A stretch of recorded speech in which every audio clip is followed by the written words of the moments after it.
प्राचीन काल में जब किले बनाए जाते थे तो उनके आसपास पानी की गहरी चौड़ी खाई बना दी जाती थी, जिसे मोट कहा जाता है। ऐसा खासकर दुश्मनों को दूर रखने या कम से कम होने वाले हमले में देरी करने के लिए किया जाता था। कहने की जरूरत नहीं है कि जितनी बड़ी खाई होती थी उतनी ही ज्यादा सिक्योरिटी समझी जाती थी। किले और खाई के आज के समय की वर्जन है कंपनीज और जो कंपेटिटिव एडवांटेज वो कैरी करते हैं। असल में टर्म इकोनॉमिक मोट को किसी और ने नहीं बल्कि खुद वॉरेन बफेट ने ही पॉपुलर बनाया, और इसका यूज एक स्ट्रक्चरल कैरेक्टरिस्टिक्स को रिप्रेजेंट करने के लिए किया जाता है जो किसी फर्म को एक लंबे समय तक कैपिटल पर हाई रिटर्न जनरेट करने में कैपेबल बनाता है और इसके कंपेटिटर्स के लिए लाइफ को डिफिकल्ट बना देता है। एग्जाम्पल के लिए कोका कोला को लें।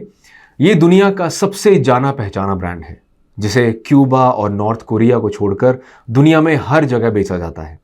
Coca Cola company predictable cash flow देती है, 50% से ज़्यादा रिटर्न ऑन इक्विटी देती है, लेकिन सबसे इंपॉर्टेंट, भले ही कोई कंपेटिटर एक मैचिंग प्रोडक्ट ले भी आए और अगर उसे $10 बिलियन का एनुअल मार्केटिंग बजट दिया भी जाए तो इसकी संभावना बहुत कम है कि वो कार्बोनेटेड सॉफ्ट ड्रिंक्स मार्केट में कोका कोला के डोमिनेंस को डिस्प्लेस करने में कामयाब हो सकेगा।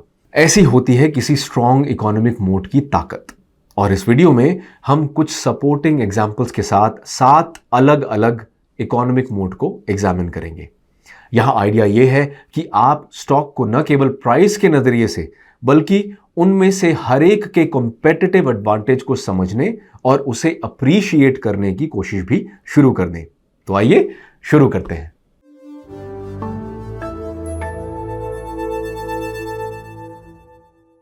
एक इंटैंजिबल एसेट एक नॉन फिजिकल एसेट या एट्रीब्यूट होता है जो कंपनी को एक क्लियर एडवांटेज देता है। इंटैंजिबल को जो बहुत पावरफुल मोड बनाता है वो ये है कि उसे रेप्लिकेट करना नामुमकिन है और उसे बिल्ड करने में अक्सर कई साल लग जाते हैं। एग्जाम्पल के लिए टाटा ब्रांड को अक्सर ट्रस्ट के साथ लिंक किया जाता है।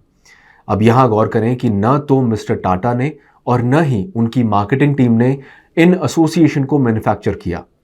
ये नेशन बिल्डिंग बिजनेसेस को ऑपरेट करने, उनकी एम्प्लॉय फ्रेंडली नीतियों और अपने कस्टमर्स को सर्व करने की कई सालों की उनकी टायरलेस कोशिशों ने उन्हें ऐसी क्रेडिबिलिटी बनाने में हेल्प की है।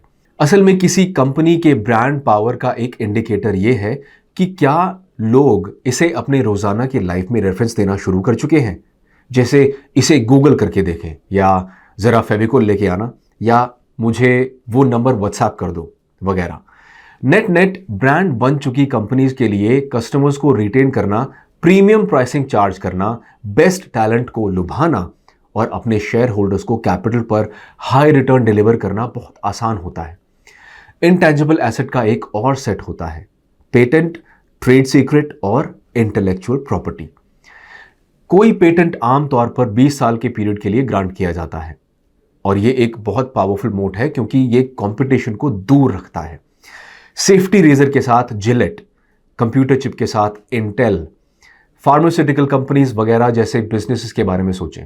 क्वालकॉम ऐसे बिजनेसेस का एक शानदार एग्जाम्पल है जिसने बहुत से कम्युनिकेशन टेक्नोलॉजी को पेटेंट किया है जिसका यूज आज के ज्यादातर मोबाइल फोन्स में किया जाता है। तो दुनिया में कहीं भी अगर कोई मोबाइल बेचा जाता है तो क्वालकॉम को सेल प्राइस में एक कट मिलता है जो कम्युलेटिवली कंपनी को रेवेन्यू में $6 बिलियन से ज्यादा कंट्रीब्यूट करता है। जहां तक ट्रेड सीक्रेट्स का सवाल है तो कोई भी कोका कोला कंपनी से बेहतर एग्जाम्पल के बारे में नहीं सोच सकता जिसने 100 साल के ज्यादा समय से अपने सिग्नेचर ड्रिंक के फॉर्मूला को एक सीक्रेट बना रखा है। और फिर ऐसे इंटेलेक्चुअल प्रॉपर्टी है जो कॉपीराइट और लाइसेंस तक विस्तारित है, जो कानून द्वारा प्रोटेक्टेड है, जिससे कि कोई दूसरी कंपनी बिना होल्डर के परमिशन के उसका इस्तेमाल नहीं कर सकती। इंटेलेक्चुअल प्रॉपर्टी का एक एग्जाम्पल मिकी माउस और दूसरे वैल्यूएबल फिक्शनल कैरेक्टर्स हैं जिनका ओनरशिप वॉल्ट डिज्नी कंपनी के पास है। आईपी के साथ लीगल प्रोटेक्शन जुड़ा हुआ है। शायद इस सेफ गार्ड के बिना डिज्नी दुनिया की सबसे प्रमुख एंटरटेनमेंट कंपनीज में से एक नहीं बन सकती थी। इसलिए एक इन्वेस्टर के रूप में उन कंपनीज की तलाश करें जिनके पास valuable patent, trademark intellectual property और ट्रेड सीक्रेट्स हैं, क्योंकि उन्हें क्लोन करना नामुमकिन है और ये कंपनीज को एक स्ट्रॉन्ग डिफेंसिबल मोट देते हैं।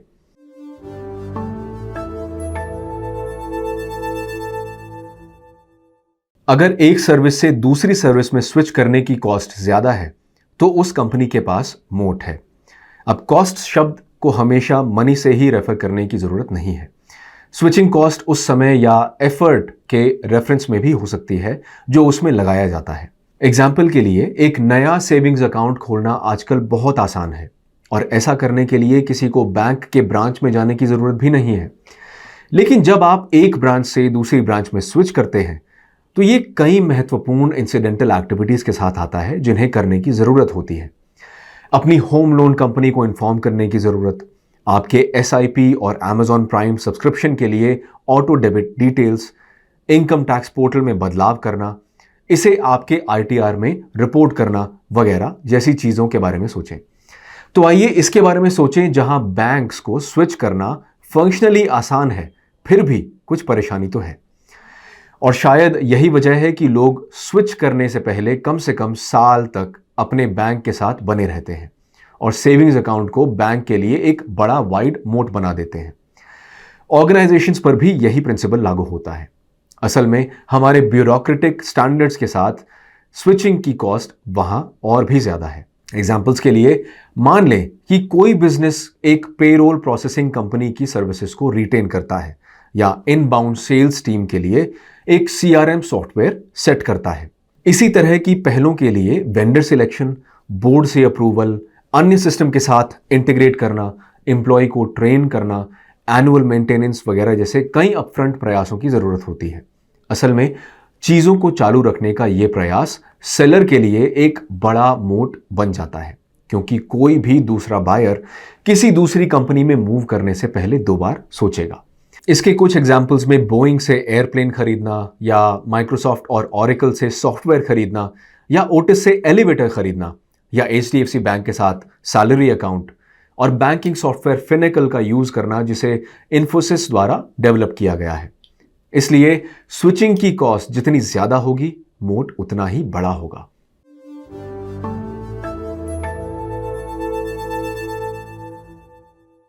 गुड्स और सर्विसेज का चीपेस्ट प्रोवाइडर होना एक फॉर्मिडेबल मोट हो सकता है, क्योंकि कई कंज्यूमर लो कॉस्ट को एक सुपीरियर ओवरऑल एक्सपीरियंस के बराबर मानते हैं।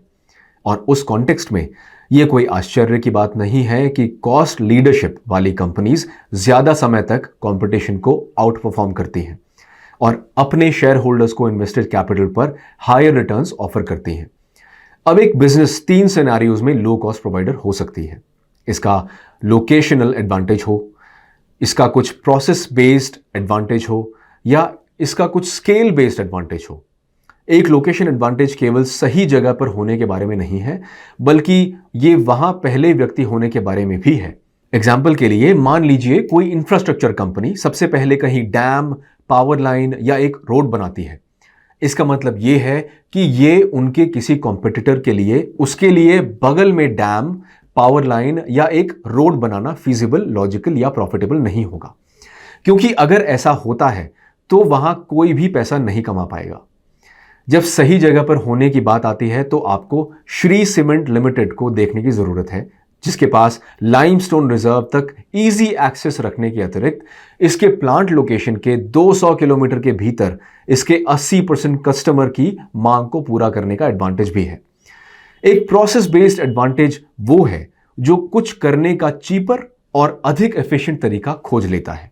एग्जाम्पल के लिए, टपरवेयर होम पार्टीज क्रिएट करने के लिए एडवर्टाइजिंग एक्सपेंस को बायपास कर देती है, जो न केवल कंपनी के लिए कॉस्ट एफिशिएंट थे बल्कि ज्यादा इफेक्टिव भी थे। इसी तरह डेल कंप्यूटर्स और गाइको इंश्योरेंस जैसी कंपनीज ने मिडलमैन को बायपास किया और लोअर कॉस्ट पर अपने गुड्स और सर्विसेज को ऑफर किया और इस तरह एक प्रोसेस एडवांटेज को क्रिएट किया। अब एक पॉइंट इन्वेस्टर को नोट करना चाहिए कि यहां प्रोसेस एडवांटेज टाइम बाउंड है और केवल तब तक रहता है जब तक कॉम्पिटिटर्स कैचअप नहीं करते। बेशक ये 1 महीने, 1 साल या 1 डेकेड में हो सकता है, लेकिन इवेंचुअली कॉम्पिटिटर्स जरूर प्रोसेस को रेप्लिकेट कर लेते हैं और एडवांटेज खत्म हो जाता है। और लो कॉस्ट का तीसरा सोर्स इकोनॉमीज ऑफ स्केल है, जो सरल शब्दों में अपने साइज के कारण किसी कंपनी के कॉस्ट एडवांटेज को रेफर करता है। Amazon, Costco, Walmart, Toyota, Maruti Suzuki जैसी कंपनीज इंक्रीज्ड सेविंग्स के कारण, जो उनके हाई प्रोडक्शन वॉल्यूम का नतीजा है, अपने कॉम्पिटिटर्स की कंपैरिजन में लोअर प्राइस चार्ज कर सकती हैं। इसके बाद ये एक रिकरिंग लूप में टर्न हो जाता है और जैसे जैसे ये कंपनीज बड़ी होती जाती हैं, उन्हें अपने सप्लायर से बेहतर कीमत मिलती है, जो तब उन्हें और भी बड़ा होने में मदद करती है। असल में जेफ बेजोस ने इसे सबसे अच्छा तब कहा जब वो अपनी Amazon प्राइम सर्विस लॉन्च करने वाले थे, और मैं उन्हें कोट करता हूं, I want to draw a moat around our best customers, we are not going to take our best customers for granted.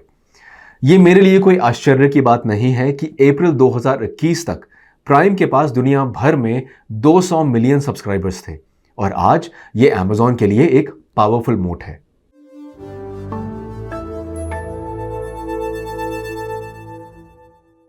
Toll मोट ऐसे बिजनेसेस हैं जो ऐसी चीज के एकमात्र सप्लायर हैं जिसकी कस्टमर को जरूरत है।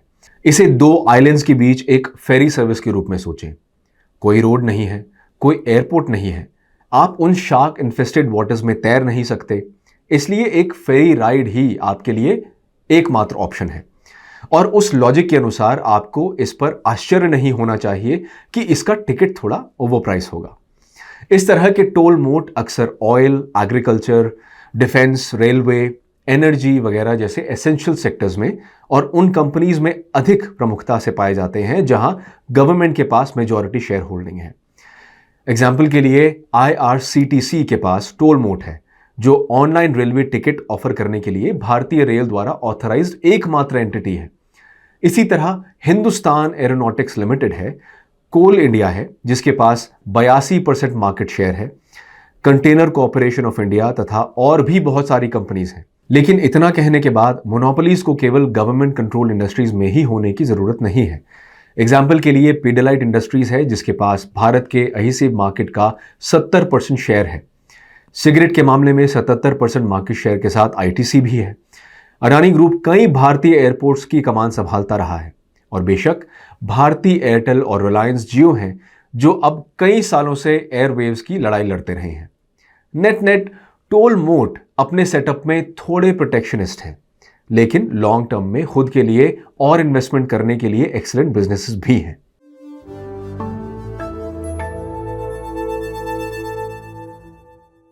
नेटवर्क इफेक्ट एक फिनोमिनन है जिसके द्वारा कोई भी प्रोडक्ट या सर्विस तेजी से वैल्यूएबल हो जाती है क्योंकि ज्यादा लोग इसका यूज करते हैं।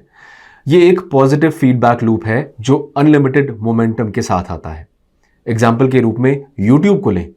YouTube को 2005 में लॉन्च किया गया था और यह केवल कुछ ही वीडियोस के साथ शुरू हुआ था, लेकिन जैसे जैसे अधिक यूजर्स ने वीडियो पोस्ट करना शुरू किया, अधिक से अधिक लोगों ने इन वीडियोस को सर्च करना भी शुरू कर दिया और इस तरह पॉजिटिव लूप शुरू हो गया जो समय के साथ बड़ा और भी बड़ा होता गया। ये ज्यादा वीडियो और सर्चेस का नेटवर्क इफेक्ट है जिसने YouTube को बिना किसी एक्चुअल कंपटीशन के बहुत तेजी से बढ़ने में कैपेबल बनाया। नेटवर्क इफेक्ट के दूसरे एग्जांपल्स में शामिल हो सकते हैं Amazon और लाखों सप्लायर्स और कंज्यूमर्स जो उस मार्केटप्लेस में हिस्सा लेते हैं। माइक्रोसॉफ्ट अपने विंडोज और ऑफिस प्रोडक्ट्स के साथ जो किसी भी ऑफिस एनवायरनमेंट की एसेंशियल पार्ट है। फेसबुक जो आपकी सोशल आइडेंटिटी के सिनोनिमस है। व्हाट्सएप एक कम्युनिकेशन मीडियम के रूप में, और ट्विटर, उबर, ओला, ओयो, इंडिया मार्ट वगैरह जैसी और कई कम्युनिटीज जो नेटवर्क इफेक्ट को लगातार डिस्प्ले करती रहती हैं और अपने बिजनेस के आसपास एक बिग वाइड मोट बनाती हैं जो कि समय के साथ बड़ा और वाइडर होता जाता है।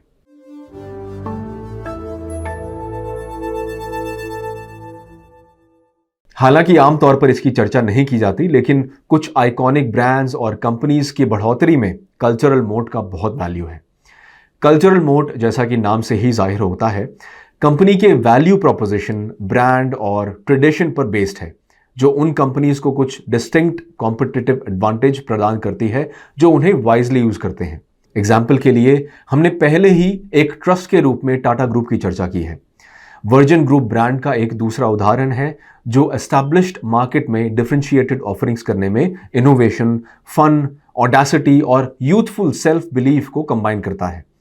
आज इस ग्रुप के interest music, airlines, banking, gym, aerospace, books, hotels, train, sports वगैरह तक फैल गए हैं, जबकि इसने अभी भी अपना बोल्ड और यूथफुल अपील बरकरार रखा है।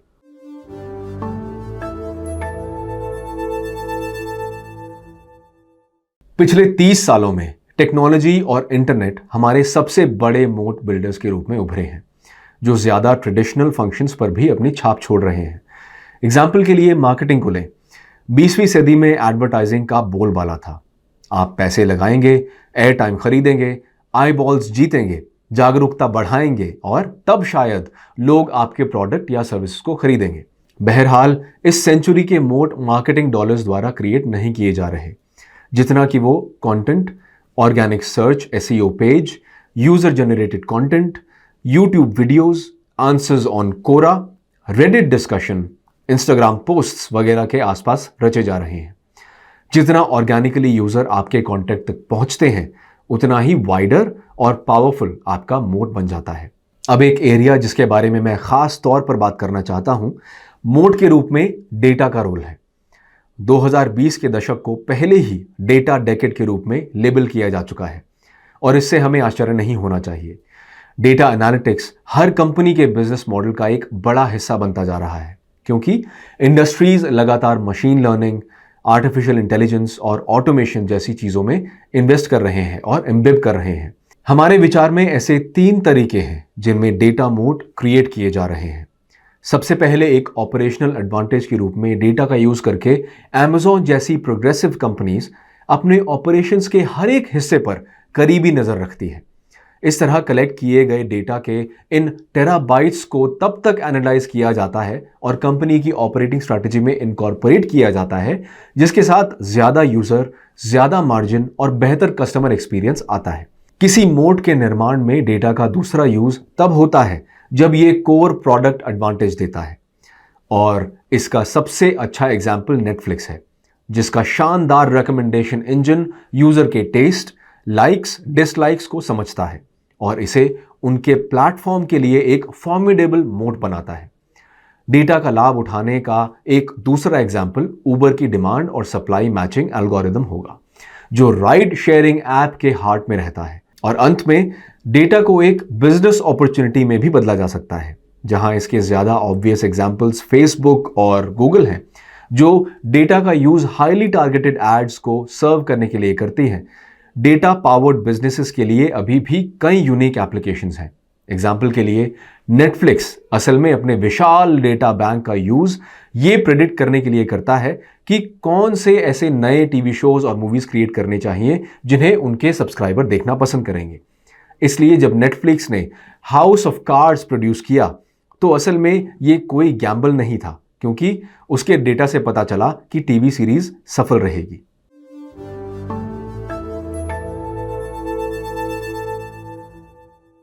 बेशक एक बड़े महल के साथ मैं एक गहरा और खतरनाक मोट पसंद करूंगा। यह मैंने नहीं कहा, इसे वॉरेन बफेट ने 1994 में कहा था। और हालांकि हम लगातार अलग अलग रूपों और आकारों में इकोनॉमिक मोड्स का इवैल्यूएशन देखते हैं, हमें यह भी एश्योर किया जा सकता है कि एक डिस्टिंक्ट, ड्यूरेबल और सस्टेनेबल कॉम्पिटिटिव एडवांटेज बनाए रखना फ्यूचर में और भी महत्वपूर्ण हो जाएगा। लेकिन यह कहने के बाद बिजनेसेस को यह याद रखना अच्छा होगा कि केवल मोट होना ही कभी भी सफिशिएंट नहीं होगा। यह भी इंपॉर्टेंट है कि इकोनॉमिक मोट लगातार कंज्यूमर के हित में और इनोवेशन के साथ काम करते रहें। दूसरे शब्दों में, मोट्स को किसी कंपनी को कॉम्प्लिसेंट नहीं बनाना चाहिए, और विशेष रूप से अब जब टेक्नोलॉजी ट्रेडिशनल मोट्स को नैरोअर और शैलोअर बना रही है। याद रखें, आप बिग और वाइड मोट्स कंपनीज चाहते हैं, और शायद ऐसे मोट्स जो समय गुजरने के साथ बिगर और वाइडर होती जा रही हैं। और इसी के साथ हम इस वीडियो के अंत में आते हैं। मुझे पूरी उम्मीद है कि इस वीडियो ने आपको इसका इंसाइट दिया है कि आपको किसी कंपनी में किस की कॉम्पिटिटिव एडवांटेज की तलाश करनी चाहिए, चाहे आप बिजनेस ओनर हो या कोई इन्वेस्टर। अगर आपने आज कुछ नया सीखा है तो इस वीडियो को अपने दोस्तों के साथ शेयर करना न भूलें। हमारे चैनल को जरूर सब्सक्राइब करें, जरूर लाइक करें, और मैं अगले सप्ताह आपसे एक और इंसाइटफुल वीडियो के साथ मिलने की उम्मीद करता हूं। Mutual fund investments are subject to market risks. Read all scheme related documents carefully.